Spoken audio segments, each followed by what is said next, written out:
मोहब्बत और जंग में सब कुछ जायज होता है। उनका आगाज आसान होता है लेकिन तबाहियां सहना नामुमकिन। मैं एक नई ज़िंदगी शुरू करना चाहती हूँ और उसके लिए मुझे आपकी माफ़ी और शुक्रिया की ज़रूरत नहीं है, मुझे आपकी दुआओं और सपोर्ट की ज़रूरत। जिंदगी भर मकरूज रहूंगी तुम्हारे। ऐना अपनी माँ को इस बात के लिए राज़ी कर लेती है कि वो एक दफ़ा रज़ा से मिलकर सारी बातें क्लियर कर ले और उसे कहे कि वो अपने घर वालों को भेजे ताकि रिश्ता तय हो सके। ऐना जैसे ही घर से बाहर निकलती है तो उसको उसकी माँ पहले ही कह देती है कि वो अपने बाप के घर आने से पहले ही वापस आ जाए, क्योंकि उसका बाप जैसे ही घर आता है उसके बारे में पूछता है।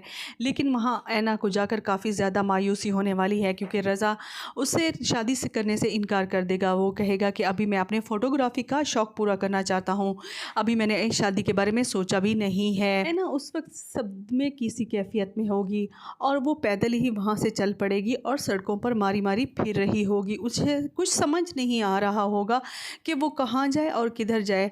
जिस मोहब्बत की खातिर वो घर से निकली थी उसने ही उसे धोखा दे दिया है। वो जैसे ही घर पहुंचेगी उधर उस्मान ने अलग ड्रामा क्रिएट किया हुआ होगा। वो अपनी माँ को भी साथ ले आया होगा और मामू को भी बुला लिया होगा। उसका मामू काफ़ी ज़्यादा परेशान होगा कि ऐना कहाँ चली गई। वो उसकी माँ से भी पूछेगा और काफ़ी ज़्यादा गुस्से होगा कि तुम्हारी तरबियत की वजह से ही ऐसा हुआ है।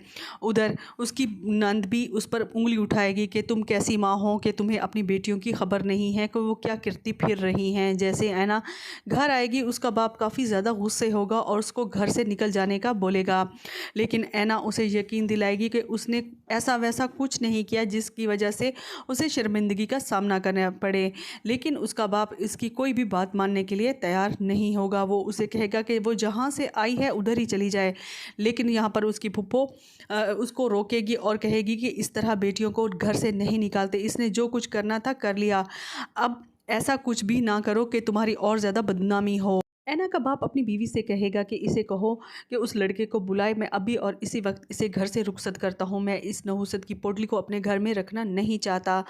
ऐना यहाँ पर मजबूर हो जाएगी, उसे कुछ समझ नहीं आएगा कि वो क्या कहे, क्योंकि रज़ा ने तो उसे वैसे ही दामन छुड़ा लिया होता है। वीडियो पसंद है तो इसे लाइक कीजिएगा और शेयर कीजिएगा।